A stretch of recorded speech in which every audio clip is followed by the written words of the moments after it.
இலங்கையில் இன்றைய தினம் இடம்பெற்ற ஒரு சில முக்கியமான விடயங்களை தான் இந்த செய்தியில் நாங்கள் பார்க்குறோம். முக்கியமாக பார்த்தீங்கன்னு சொன்னால் இந்திய பெருங்கடலை அண்டிய பகுதிகளில் மாலத்தீவு மற்றும் இலங்கை கடற்படையினரின் முயற்சியால் இந்த போதைப்பொருள் கடத்தல்காரர்கள் கைது செய்யப்பட்டிருக்கிறார்கள்.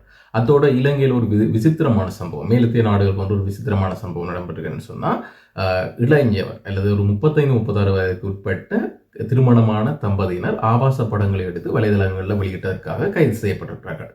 அது மட்டுமல்லாது போதைப் பொருட்கடத்தல்காரர்கள் அல்லது கடத்தல்காரர்கள் என்ற இந்த தாதாக்கள் போன்றவர்களுக்கெல்லாம் வக்கீல் வச்சு மேல்முறையீடு நீதிமன்றத்தில் முறையிற அளவுக்கு இலங்கையில் இடம் வழங்கப்பட்டிருக்கிறது அதுவும் இந்த அரசாங்கத்தில் இவ்வாறான ஒரு சம்பவம் இடம்பெற்றிருக்கின்றது வியக்கத்தக்க விஷயமாக பார்க்கப்படுது.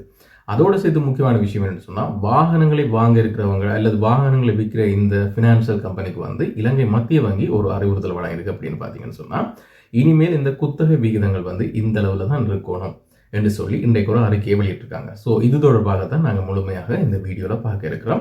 இந்த வீடியோ பார்க்க முதல்ல இதுவரைக்கும் என்னுடைய சேனலை நீங்கள் சப்ஸ்கிரைப் பண்ணாமல் தான் பார்க்குறீங்கன்னு சொன்னால், முதல்ல சப்ஸ்கிரைப் பண்ணி பெல் பட்டனை கிளிக் பண்ணுங்கள். அப்போ தான் நீங்கள் நான் ஃப்யூச்சரில் போகிற இவ்வாறான பிரயோசனமான வீடியோக்களை இல்லை தகவல்களை உடனுக்குடன் பார்க்கக்கூடியதாக இருக்கும். ஸோ இப்போ நம்ம வாங்க வீடியோக்குள்ளே போவோம்.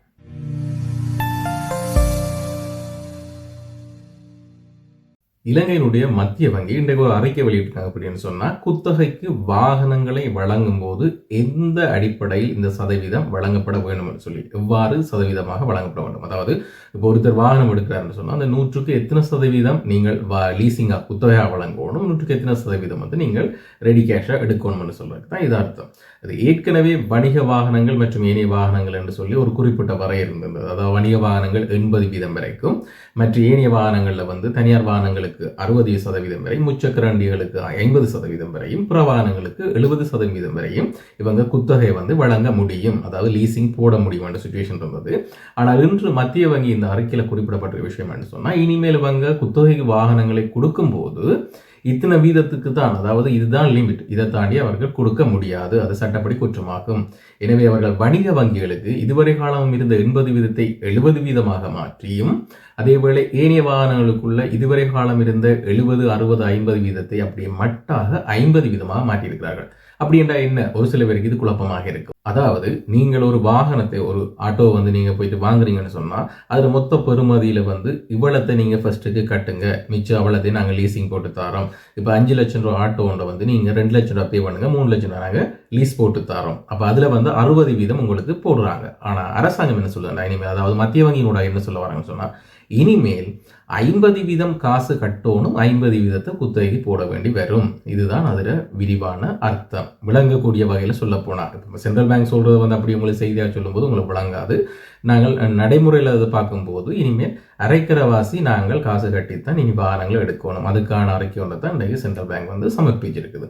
இதை விட பார்த்தீங்கன்னா முக்கியமான ஒரு சம்பவம் நடந்துட்டு, அதுவும் இந்த ஆட்சி அரசாங்கத்தில் போதைப் பொருளை ஒழிக்க வேண்டும், பாதாள உலக குழுவை கடத்தல்காரர்களை அடியோடு வேரோடு அழிக்க வேண்டும் என்ற இந்த அரசாங்கத்தில், அதாவது போதைப் பொருள் கடத்தல்காரரான குடு சலிந்து என்றவருக்கு இன்டர்போலில் ரெட் நோட்டீஸ் ஏற்கனவே கொடுக்கப்பட்டிருந்தது. இவரை கைது செய்யணும் என்று சொல்லி சர்வதேச போலீஸுக்கு அறிவித்தல் வழங்கப்பட்டிருந்தது இலங்கை அரசாங்கத்தால்.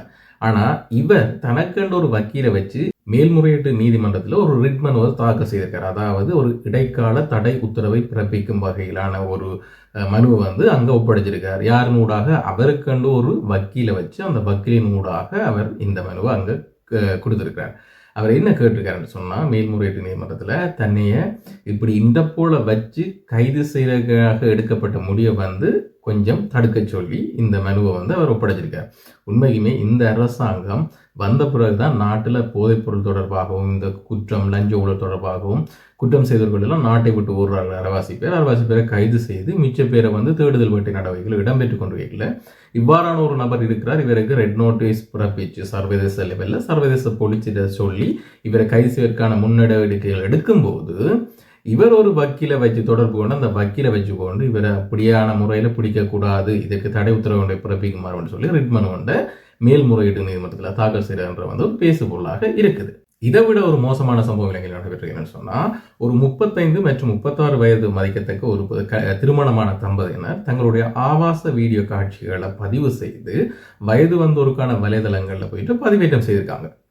வருமானம்ன்றது எல்லாருக்கும் ஒரு தேவையான விஷயம். இப்போ இது மேற்கத்திய நாடுகளில் இது ஒரு சாதாரண விஷயமா பார்க்கப்படும். அதாவது கணவன் மனைவி இவ்வாறான வீடியோக்களை பதிவேற்றம் செய்து வருமானத்தை ஈட்டிக் கொள்ற வகையில் அது தற்போது ஒரு சில காணொலிகள், அதாவது வீடியோக்கள் இப்போ கிட்டல கூட இந்தியாவிலேருந்து நீங்கள் பார்த்துருப்பீங்க. முக்கியமாக கேரளா போன்ற இடங்கள்ல இருந்து இவ்வாறான பதிவுகள் இடம்பெறுறது அது பெரிய பேசுபொருளாகவும் வலைதளங்கள் இருந்தது. ஆனால் தற்போது அவ்வாறான ஒரு சம்பவம் இலங்கையிலும் பதிவாக இதை நீங்கள் பார்த்தோன்னு சொல்லுவீங்க, இலங்கையில் இவ்வாறான சம்பவம் இவ்வளவு இருக்குதுன்னு சொல்லி. ஆனால் இந்த வயது வந்தோருக்குரிய இந்த வலைதளங்களில் போயிட்டு இவ்வாறு புதிதாக திருமணம் முடித்த தம்பதியினர், அது முக்கியமாக பார்த்தீங்கன்னு சொன்னால் இவங்களோட வேலை, இவங்க என்ன வேலை செய்கிறாங்கன்னு பார்த்தீங்கன்னா, ஒருத்தர் மென்பொருள் பொறியியலாளராக கடமையாற்றுகிறார், மற்றவர் உளவியல் ஆலோசகராக இருக்கார். இதில் கணவன் மனைவியில் ஒரு ஆள் மென்பொருள் பொறியியலாளராகவும் மற்றவர் உளவியல் ஆலோசகர் எனவும் தெரிவிக்கப்பட்டிருக்குது. இந்த ஜோடி கிட்டத்தட்ட 1 இல்ல 2 இல்ல 300க்கு மேற்பட்ட வீடியோக்களை இந்த வலைதளங்களில் பதிவிட்டு செய்திருக்காங்க. இவர்கள் இருவரும் கைது செய்யப்பட்டு இவர்கள் தொடர்பான விசாரணைகள் மேலும் முன்னெடுத்து கொண்டு போகப்படுகின்றன சொல்லி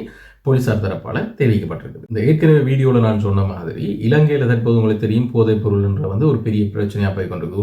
உள்நாட்டுக்குள்ள வர்த்தகம் என்றது பெரிய கேள்விக்குறியா இருக்குது. இது சர்வதேசத்தோட சில விட லிங்க்ல இருக்கலாம் என்ற வகையில் ஒரு சந்தேகத்தை உருவாக்கக்கூடிய வகையில் ஒரு சம்பவம் இடம்பெற்றிருக்கு. என்ன பார்த்தீங்கன்னு சொன்னா, இலங்கை புலனாய்வுத்துறையிட கட்டளையின்படி அல்லது அறிக்கையின்படி அல்லது ஒரு ரகசிய தகவலின்படி மாலைதீவு கடற்படையால் ஒரு சில பேர் கைது செய்யப்பட்டிருக்காங்க. அதாவது சுமார் 300 கிலோகிராம் போதைப் பொருள் மற்றும் ஐஸ் போன்ற அந்த போதைப் பொருட்களோட இந்த இலங்கையில் அந்த நீண்ட நாள் கடலில் தங்கி நின்று தொழில் செய்யக்கூடிய அந்த படகு இப்போது மாலைதீவு போலீசாரால் கைப்பற்றப்பட்டிருக்குது. இது கைப்பற்றப்பட்டது மட்டுமில்லாமல் 6 இலங்கையர்கள் கைது செய்யப்பட்டிருக்காகவும் உத்தியோகபூர்வமாக இது உறுதிப்படுத்தப்பட்டிருக்குது.